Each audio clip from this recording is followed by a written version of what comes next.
Semua orang ingin membuat keputusan hari ini demi masa depan yang cerah. Masa depan yang bahagia. Untuk mengambil keputusan seperti itu, saat ini adalah yang ingin dilakukan semua orang. Anggaplah hidupmu sebagai contoh. Bukankah kebanyakan keputusanmu didukung oleh pemikiran akan masa depan? Memangnya kenapa tidak? Semua orang punya hak untuk membuat kehidupan mereka menjadi sederhana dan bahagia. Tapi tidak ada manusia yang tahu masa depan. Itu hanya bisa dibayangkan saja. Jadi kita semua membuat keputusan penting dalam hidup hanya berdasarkan imajinasi saja. Apakah ada kemungkinan ketiga untuk bisa mencapai sebuah keputusan? Pikirkanlah itu. Dasar dari semua kesenangan adalah rasa tanggung jawab. Dan rasa dari tanggung jawab berdampingan dalam hati manusia. Jadi sebelum mengambil keputusan, cobalah tanya hatimu sendiri, apakah keputusan ini adalah hasil dari keegoisan atau di luar dari tanggung jawabmu? Bukankah itu masuk akal? Kalau begitu, apakah tidak memikirkan tanggung jawab tapi hanya masa depan akan membuat masa depanmu lebih menyenangkan? Pikirkanlah hal itu. Saat seseorang dihukum karena kesalahannya, keadilan seringkali meninggalkan jejak yang menyakitkan. Sebuah pertanyaan muncul di pikiran kita, yaitu saat sebuah kejahatan terjadi, maka orang itu sudah berbeda. Setelah itu, dia pun harus menebus kesalahannya. Dia telah mengubah begitu banyak hal dalam dirinya. Lalu, kenapa dia harus dihukum? Tetapi, sebuah tindakan selalu ada reaksinya. Kau tidak akan mendapatkan buah untuk setiap tindakanmu. Kalau kau beri cinta pada orang lain, maka kau akan dapatkan kebahagiaan. Kalau kau membunuh orang lain, maka kau akan mendapatkan hukuman mati. Penghakiman itu akan sesuai dengan perbuatan. Itu artinya, tidak ada nilainya lagi pertobatan dan penyesalan. Ada. Itu tentu saja bernilai. Pertobatan dan penyesalan akan membuat seseorang menjadi kuat. Itu membuat seseorang bisa menerima hukumannya di masa yang akan datang. Maksudku, adakah gunanya menerima hukuman tanpa pertobatan? Pikirkanlah tentang hal itu.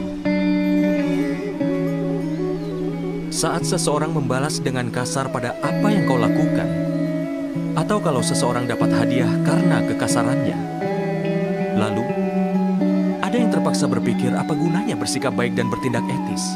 Tapi akan ada orang yang berpikir betapa kasar perilaku manusia. Seorang manusia yang memiliki perilaku yang kasar jarang merasakan kedamaian dan tidak pernah merasakan stabilitas. Manusia seperti itu akan selalu merasa gelisah. Keyakinan membuatnya mengejar hal itu selamanya. Apa itu kebahagiaan? Tapi dia yang punya etika, dia yang memiliki kebaikan, dan dia yang punya perilaku ramah akan merasakan kedamaian. Tidak ada yang membuktikan tantangan seperti itu bagi manusia. Manusia seperti itu selalu menerima penghargaan dan ketenangan. Itu membuktikan bahwa itu bukan cara mendapatkan kebahagiaan. Bahkan orang seperti itu sebenarnya bisa bahagia. Perilaku buruk sebenarnya juga mungkin tidak berarti penderitaan. Ketidakadilan pada saat itu juga bisa menghasilkan penderitaan. Kebenaran tidak akan selalu jadi kebahagiaan, kecuali kebahagiaan itu sendiri. Penggerak kehidupan manusia adalah rasa takut. Manusia selalu berhasil menemukan alasan untuk punya rasa takut. Jalan hidup yang kita pilih dalam hidup kita itu juga diputuskan oleh rasa takut. Tapi, apa semua rasa takut itu nyata? Pikirkanlah itu.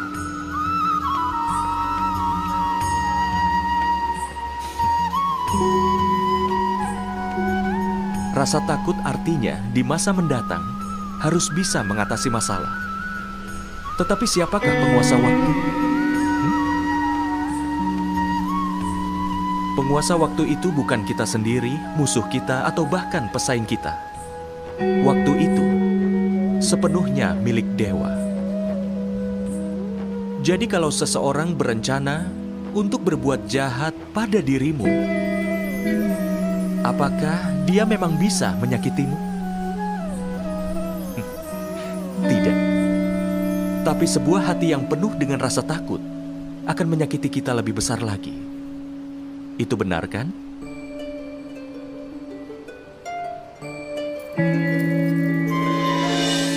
Di masa yang sulit, hati yang penuh dengan rasa takut akan membuat keputusan yang salah dan membuat masalah jadi lebih sulit.